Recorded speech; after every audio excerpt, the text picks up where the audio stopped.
ডাকসুর মনোনীত সদস্য যেভাবে ফাটাকেস্ট স্টাইলে আসলে রাজনীতি করার চেষ্টা করছে, ভারতীয় ওই মুভির মধ্যে আমরা দেখেছি যে কারো কোনো ধরনের আইন নাই, মানবাধিকার নাই, যে কোনো সময় গিয়ে চড়াও হয়। আগে ঢাকা বিশ্ববিদ্যালয়ে যে ভ্রাম্যমাণ হকার রয়েছে, আমরা দেখেছি যে বিভিন্ন মাদক যারা বিক্রির সাথে জড়িত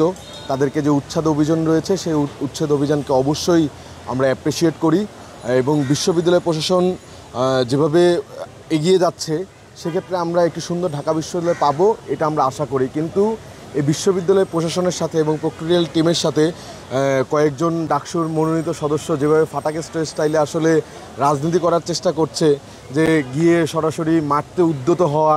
এবং যে অভিযান উচ্ছেদ অভিযানের যে স্টাইল, সেই স্টাইলটা আসলে একজন শিক্ষার্থীর সাথে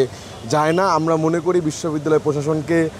আরও স্ট্রিক্ট হওয়া উচিত, যে কিভাবে তারা এই উদ্ধার অভিযানটা পরিচালনা করবে। যুক্তরাষ্ট্রের এক নম্বর জিম চেইন গোল্ডস জিম এখন আবারও বাংলাদেশে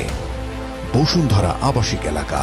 ও বসুন্ধরা সিটি শপিং মলে। আর ফাটাকেস্ট স্টাইল বলতে আমরা মনে করি যে